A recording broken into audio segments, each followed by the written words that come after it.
Tonight, students learn how they can address concerns to Troy officials. Plus, students get ready for a Greek swap. Stay tuned. Troy TrojanVision Nightly News starts now. From the high-definition digital production center on the Troy campus, with news from Troy University locations around the world, this is Troy TrojanVision Nightly News. Hello and welcome to Troy TrojanVision Nightly News for August 12, 2012. I'm Christina Cook. And I'm Bailey Majors. Thank you for joining us this evening. The Student Government Association, including the newly elected senators, approved the Constitution last night for a new branch of the Student Government Association. Judson Garner has more. Will Thompson's vision for Troy University's Student Government Association is to more effectively communicate students' needs to both local and state governments. Last night, the Constitution for the team that will hopefully achieve that goal was approved. Since this vision is fairly new to the SGA, most Troy students are not aware of the group of people that will be representing them. Well, Governmental Affairs Council basically exists to advocate for our student body, not only at a local level with the City of Troy government, but on the state level as well in Montgomery when the legislature is in session. In the spring semester is when the group of 13 Alabama-born students will attempt to achieve most of the SGA's goals dealing with higher education funding. Thompson says a lot of effort was put into the selection process for the Governmental Affairs Council. We have really good people, and I say that in the best way possible. We have some great people that are willing to work hard, ready to hit the ground running when the legislature reconvenes, and we'll make sure that our student body is well advocated for. President Thompson and appointed director Amber Voss will oversee the 13 council members. Members range from current to former SGA senators and also students who have never been affiliated with the SGA. One of the members of the council is a newly elected senator. As far as me being selected for this council, I believe that I'm a political science major, and I think they saw my attitude was ready to go and ready to get things accomplished for the students here at Troy University. Judson Garner, Troy TrojanVision News. The Governmental Affairs Council will hold its first meeting next Thursday, and we will be there to cover its progress. Troy students will get the chance to voice their concerns and ask questions about the school directly to administrators this week, courtesy of the Student Government Association. The SGA will hold a town hall meeting tonight at 6 o'clock in the Trojan Center ballrooms. Members of the SGA and Troy's administration will be on hand to give students a rundown of the current state of affairs on campus, as well as take questions face-to-face from students about their concerns on campus. We're going to be talking about a number of different topics. Among those are the tobacco-free campus policy, the new drop and withdrawal policies that have been implemented by the university registrar. This is a time for students to come and become educated on these new policies and for them to ask questions not only to SGA officials but to university officials as well. Once again, the SGA Town Hall meeting is tonight starting at 6 o'clock in the Trojan Center ballrooms. All Troy students are invited to attend. Tonight, Troy University students will be able to take a break from classes and enjoy a night of skits and dancing. The University Activities Council is holding a Greek swap tonight at 7 p.m. in the Claudia Crosby Theater. The UAC has held a preview of the event this afternoon on the Biff Graves Quad. For the uninitiated, a Greek swap is where members of Troy University's fraternities and sororities entertain the audience by dressing like members of the opposite sex and impersonating other fraternities and sororities. It has the Greeks come out, and we have partnered with a different sorority who wear their colors or their gear, do their traditional step or stroll, and basically it's just got us out here today to give people just an early taste of what's going on. So dress like them for the whole day, and then tonight at the Greek swap we'll perform like different acts and different chants and steps and strolls that they do. We invited all the students to come out, enjoy yourself, get a break from studying, and just see what Greek life is all about. Once again, the Greek swap will be at 7 p.m. in the Claudia Crosby Theater. All students are invited to attend, and a student ID is required for admission. And now taking a look at news from around the state. In Montgomery, Governor Robert Bentley has asked the president for federal assistance to help with damage caused by Hurricane Isaac. The governor's initial request covers Baldwin, Mobile, and Pickens counties, but the Alabama Emergency Management Agency says preliminary damage assessments are continuing in other counties. And in Talladega, the president of the Alabama Institute for the Deaf and the Blind plans to retire next year. Terry Graham says he will step down as head of the state-sponsored school on February 1st. Graham has been at the school for 35 years, and he has served as president for the last decade. Before that, he was an administrator at the Helen Keller School and in health, education, and outreach programs. And in Fort Payne, Sylvia Council member Tony Goolsby has been found not guilty of disorderly conduct following a confrontation with a political official during Elmer Day in 2010. The Fort Payne Times-Journal reports that jurors retired the verdict, cleaning Goolsby of wrongdoing. Still to come on Troy TrojanVision Nightly News, you've heard about the SEC opponent the football team is playing Saturday, but how about the big name the women's basketball team will face this season? Daniel Percival will have the details ahead in sports. But first, President Obama is condemning the attack in Libya. We'll have that story and more after the break. President Obama vows to find the attackers who killed the U.S. ambassador in Libya. I'm Danielle Nottingham at the State Department. I'll have the latest coming up.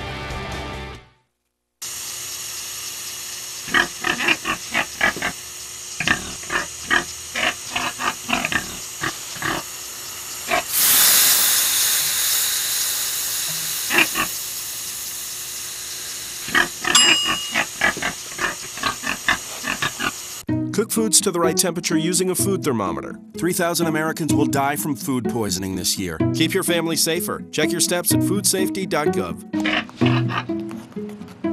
All right, guys, we gotta be smarter about what we bite on, okay? I want everyone to go outside. We're gonna run Red Rover on 3. What about you, Tony? I'm gonna run around in circles, flatten my arms, and make engine noises like this. When it comes to playing, we kids are the pros. We're eating right, too. We fuel up to play 60. If your school doesn't have a program, be a leader. Start one. Click today and join the movement. From the high-definition digital production studios of Troy University, you're watching the award-winning Troy TrojanVision Nightly News. And now for a look at what's happening across the nation and around the world, we'll go to Christina Cook at the Global News Desk. Christina. Thank you, Bailey. President Obama is condemning the attack in Libya that killed the U.S. ambassador and 3 other Americans. U.S. officials are investigating whether terrorists may have planned it. Danielle Nottingham has the latest from the State Department in Washington. A trashed, burned-out building is all that remains after an attack on the U.S. consulate in Benghazi, Libya, that killed 4 Americans, including Ambassador Chris Stevens. The world must stand together to unequivocally reject these brutal acts. Tuesday night, a mob with guns and rocket-propelled grenades stormed the building. Ambassador Stevens was there trying to evacuate staff when he lost his life. U.S. authorities are investigating whether it may have been a planned attack. And make no mistake, we will work with the Libyan government to bring to justice the killers who attacked our people. Secretary of State Hillary Clinton said Ambassador Stevens risked his life to help build a better Libya, and that Libyans helped get his body to the hospital. This was an attack by a small and savage group, not the people or government of Libya. Tuesday, a mob also breached the U.S. Embassy in Cairo, protesting an obscure American-made film about Islam. The embassy released a statement condemning the movie, drawing criticism from Republican presidential candidate Mitt Romney. Having that embassy reiterate a statement effectively apologizing for the right of free speech is not the right course for an administration. The State Department has asked all non-emergency U.S. government personnel to leave Libya. Danielle Nottingham, CBS News, the State Department. Apple unveiled its highly anticipated new smartphone today. Big Answer Ben has the latest details from San Francisco. Apple's new iPhone 5 rose onto the stage on a pedestal as a company executive showed off the smartphone's new features. It is the most beautiful product we have ever made. The new iPhone has a larger 4-inch display, a taller, slimmer design, longer battery life, a faster processor, and 4G LTE for quicker data speeds. One of the biggest changes is a new connector to attach the iPhone to other brands of computers and chargers. Apple will offer an adapter so it can plug into older accessories. Well, the great news is the same price as the iPhone 4S it replaces. The iPhone 5 will cost between $199 and $399. Apple says the iPhone 5 is now the world's slimmest smartphone. It's roughly 18% thinner than the last iPhone and weighs about 20% less. Tech writer Scott Stein has been covering Apple for 8 years and says the allure of the iPhone hasn't faded. I think in the beginning it was its futurism, but I think now what makes it attractive is its ease of use and its consistency. The original iPhone spawned a new market for smartphones, but competitors have been working to close the gap. It seems that the iPhone's mission is about staying consistent to a brand identity, staying consistent to, again, that look and feel, but taking it further forward each time so that it does feel fresh and interesting. Apple fans will get to decide for themselves when the iPhone 5 goes on sale September 21st. Bigat Chaban, CBS News, San Francisco. A new study is questioning the effectiveness of the whooping cough vaccine. Edward Lawrence reports. Okay, Enzo, are you ready? 5-year-old twins Solania and Enzo are getting their 5th dose of the DTaP vaccine today. It protects against diphtheria, tetanus, and pertussis, also known as whooping cough. Well, I think it's important to protect the kids from all the illnesses out there. A new study in the New England Journal of Medicine is raising concerns about that final dose of whooping cough vaccine and just how long it protects children. Kaiser Permanente researchers found the effectiveness of the shot fades about 40% in the 5 years after the vaccination. Every year it gets a little less effective, little less effective. This is a record year for the whooping cough. Doctors are reporting at least 26,000 cases so far. Dr. Porter says infants under 6 months old are the most susceptible because they're not fully vaccinated yet. In the study, 80% of the kids who had the whooping cough caught it from an older relative. And then as time goes by and the vaccines start to get less and less effective, it's time for those booster shots. Experts recommend older people get a booster if they didn't have one in their teens. It didn't hurt. A little bit. Teresa feels good knowing her family is protected. I think it's better some protection than no protection at all. Her twins will need another whooping cough booster in about 6 years. Edward Lawrence for CBS News, Los Angeles. And that wraps things up from the Global News Desk. To see more stories from across the country and around the world, such as why Angelina Jolie is speaking out after visiting Syrian refugees, you can turn into TrojanVision Global News right here after the nightly news. Now, back to you, Bailey.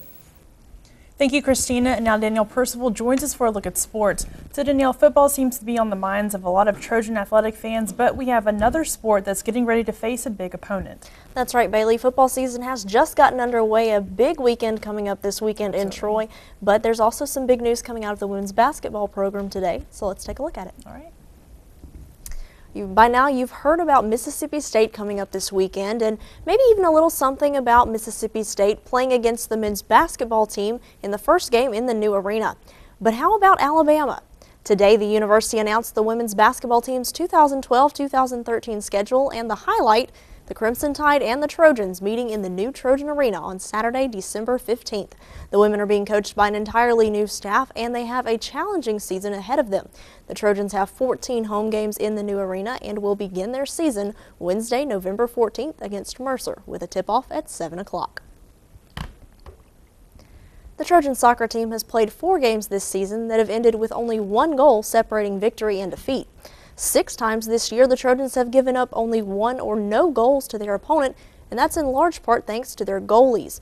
Maddie Winter and Katie Camino Lewis have been splitting time at the position and have led Troy to 4 shutouts so far this season. Coach Chris Bentley said those numbers tell the story. Well, I hope they're gaining confidence with it. I mean, obviously it's the people in front of them are doing a good job, but then with them too, I think they're making some good saves when they need to. So I think the more we stay consistent with that, the more we can gain some confidence and move forward. And again, once we start transitioning better to the attack, it'll really open up for us. It'll be a good thing. The Trojans face their final non-conference opponent of the year this weekend when they take on Mercer Sunday afternoon.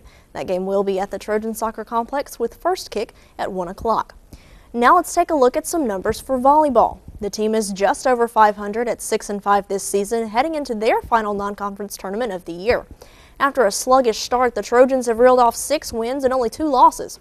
Coach Sonny Kirkpatrick said that consistency is key for his team, and they seem to be getting on the right track. But it ultimately comes down to the girls on the court. there's only so much you can do from the sideline. We only have so many substitutions, and it comes down to the 6 girls that we trust out on the floor doing what we're teaching them to do. When they do that, you can see the difference. Turns to action this weekend, playing for only the 2nd time in the state of Alabama. They won't be at home, but they will only be about an hour away, playing in the Alabama State Invitational this weekend in Montgomery. And last but not least, football. We've looked at stats all week because, well, the football team dominated the stat sheet on Saturday, but there are a few areas you'd rather not take the lead in. Turnovers and penalties. The Trojans had more in both categories than the Ragin' Cajuns last Saturday, and these players know that's something that has to change in order to have a chance to win. That's what we really mainly got to focus on, you know, trying to cut down on turnovers and penalties.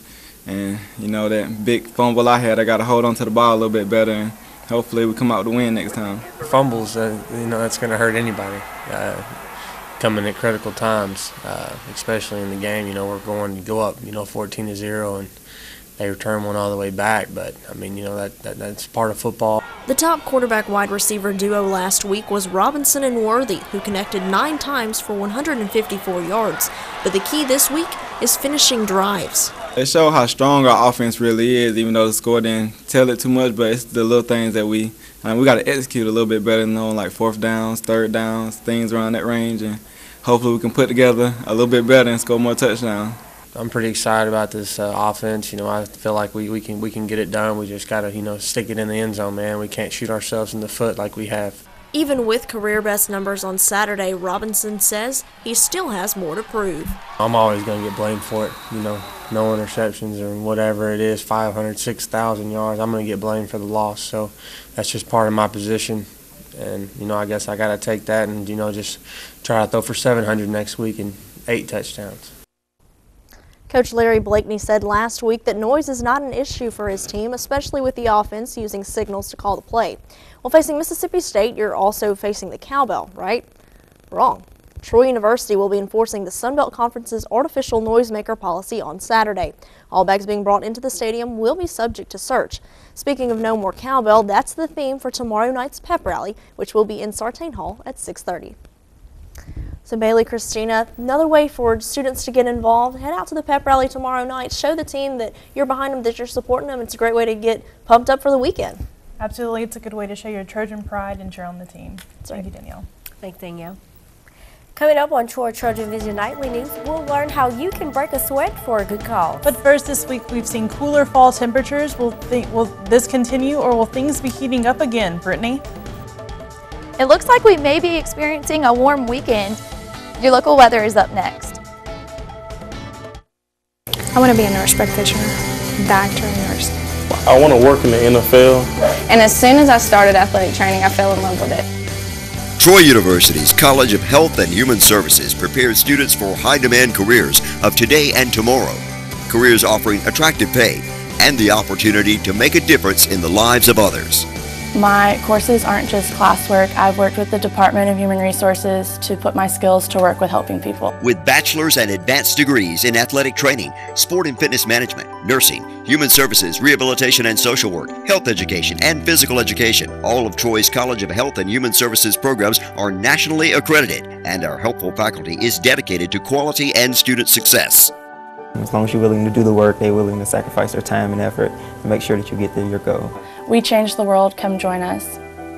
Contact Troy University, where we educate the mind to think, the heart to feel, and the body to act. From the high-definition digital production studios of Troy University, you're watching the award-winning TrojanVision Nightly News. Troy University's official newspaper, the Tropolitan, comes out every Thursday. To give us a look at what will be in tomorrow's edition of the Trop, here's Andrew Clay. Good evening, Troy University. Upcoming in the September 13th edition of the Tropolitan, News will be relaying up-to-date SGA events and plans from their meeting on Tuesday. Variety will be running games and continuing the faux news trend with Frat Row burning. And last but not least, just pick up the paper and flip it over to find Sports. Sports has all your pertinent football and Troy athletics coverage brought to you by students for students.